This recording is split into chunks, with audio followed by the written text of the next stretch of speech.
예, 안녕하십니까. 오늘도 주식 이야기를 좀 이어서 어제에 이어서 좀 한번 해볼까 합니다. 작전주에 대해서 이제 얘기를 해볼 건데, 요새 말이 많죠. 영부인이 도이치모터스 주식을 가지고 뭐 작전을 했네, 어쩌네, 그러는데, 이게 일반 개인 투자자들이 작전주에 대한 오해가 있어요. 그게 뭔 오해냐면 주가가 쭉 올라가는 것이 작전주가 이제 차트가 쭉 올라가지 않습니까? 이 올라가는 것을 주포 세력이 매집을 해서 이 주가가 올라간다고 생각을 하거든요. 일반적으로 개인 투자자들은. 근데 이제 실은 이제 제가 아는 선수도 있고 이제 얘기를 들어보면 그건 아니다.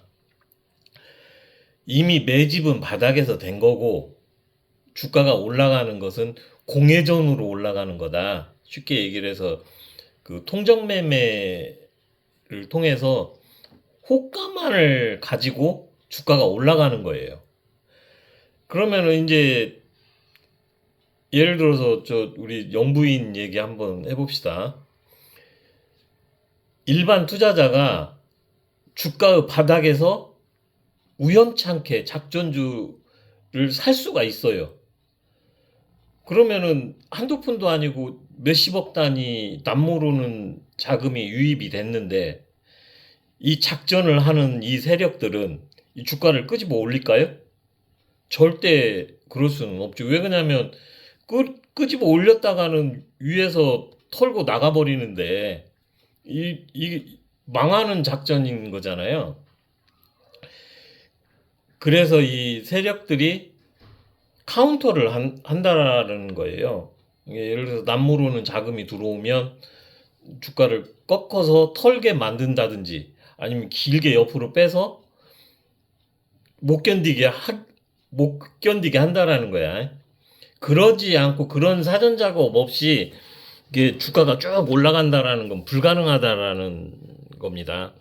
예, 뭐 검찰에서 영부인이 운이 좋아서 작전주를 잡고 그걸 팔고 나왔다라는 것은 어불성설인 거죠. 이게 말도 안 되는 얘기예요, 이게. 그리고 내가 이제 작전주에 대해서 재미난 이야기를 하나 해드릴게요. 예전에 모 기업 회장 이제 사장님이 돌아가셨는데 돌아가시고 이 아들한테 기업이 상속된 거야. 이 회사가 뭐 뚜렷한 비전이 있는 것도 아니고 그럭저럭 뭐 살림을 꾸려나가는 기업인데 이 아들내미가 상속세도 내야 되고 머리가 아픈 거지. 머리가 아파서 이러고 고민하고 있는데 이제 옆에 일명 선수라는 사람이 붙은 거예요. 야, 너 니네 회사 주식 가지고 우리 작전해서 너 상속세도 내고 너 목돈도 만지고 그렇게 하자. 그렇게 살살 꼬신 거야. 꼬셔가지고 너 지금 갖고 있는 주식으로 대출 받아라. 그거 탄환으로 주식 끌어올릴 수 있다. 이렇게 이제 작전을 이제 꼬신 거지. 꼬셔갖고 이 사람이 조금씩 조금씩 주식을 자기 회사 주식을 사 모으니까 주식이 올라가더라는 거야. 쭉하니 올라가는데 이제 고점에서 이 사기꾼형 세력들이 된통 먹이고 이제 도망간 거지. 그러니까 이 어리석은 양반은 앞뒤가 꽉 막혀버린 거야. 주식을 담보로 대출 받았지. 고점에서 왕창 필요도 없는 주식을 사 모았지. 왜냐면 경영자 입장에서는 50%의 한 주만 갖고 있으면 되지. 나머지 뭐 70% 이렇게 해봤자 뭐 20% 주식은 필요가 없는 거잖아요. 결국에는 사람이 이제 그렇게 상황이 되면 회사 돈에 손을 대는 거거든. 그러면 이제 횡령 해가지고 이제 감옥 살고 회사는 반대매 맞아가지고 그 세력들이 다시 사가지고 회사 털리고 이런 게 실제로 내가 그 회사 명을 지금 얘기는 못 하는데 실제로 있었다고 그 얘기를 하더라고. 아는 저 선수가. 그러면서 이게 내가 영부인 생각을 이렇게 해보니까 이런 생각도 들더라고. 이 도이치모터스 작전 세력들이 영부인을 이렇게 같이 동참한 작전 세력이 아닌 먹잇감으로 생각한 거야. 너 전주 와라. 이게 쉽게 얘기해서 작전을 해서 개미들을 털어먹는 게 아니고 전주를 털어먹는 거지. 일종의. 근데 이 전주가 힘이 너무 셌던 거지. 그래가지고 먹잇감이 사냥감이 사냥꾼을 잡아먹은 케이스 수 있다. 그렇게 분석하는 사람도 있더라고요. 근데 이제 내가 이 작전주 얘기를 하면서 이 혹시 개인 투자자들 분들한테 내가 분명히 한 가지 얘기를 하고 싶은 게 뭐냐. 지금은 예전 같은 형태의 작전주가 존재하지 않는다라는 거예요. 분명히 그렇게 할 수도 없대.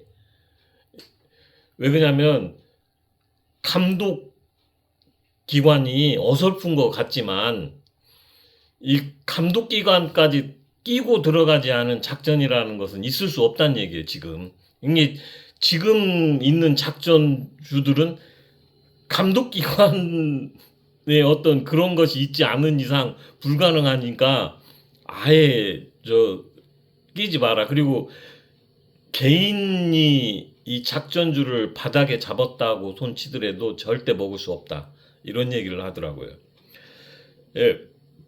근데 그런 얘기를 듣고 참 대한민국에서 주식에 먹기 힘들다.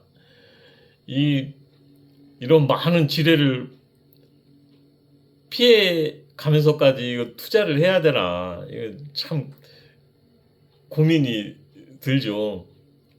예, 제가 당분간 이 주식 얘기를 쭉 해야 할 것 같은데 왜 그러냐면 지금 상법 개정 뭐 그런 얘기를 하잖아요. 근데 실질적으로 그 상법 개정이 마치 그 만병통치약처럼 얘기하는 사람들은 뭔가 있다라는 거야. 지금 그게 아니다라는 거예요.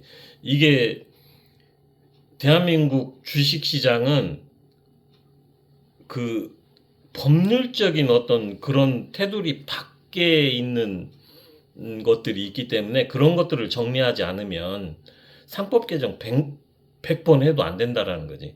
근데 모르겠습니다. 이게 제가 한 20년, 25년 정도 투자를 했다고 했는데 그 하다 보니까 이게 음지에서 이게 하시는 분들을 몇 분 알게 됐는데 이제 그분들이 하는 얘기는 전혀 차원이 다른 얘기를 하거든요. 한국 주식시장에 대해서. 예, 한국 주식시장이 바로 잡히려면 이제 거래소나 금감원이나 이런데 그 뿌리박고 있는 그런 사람들을 손보지 않으면 힘들다. 이게 정말 시장 자체 내에 구조적 문제가 있다라는 얘기를 하시더라고. 이제 그런 얘기를 하면 좀 이게 구체적으로 하면 이제 법적인 문제가 걸릴 것 같아서 얘기를 좀 못 하겠는데 아무튼 한 가지씩 천천히 한번 얘기해 보도록 하겠습니다.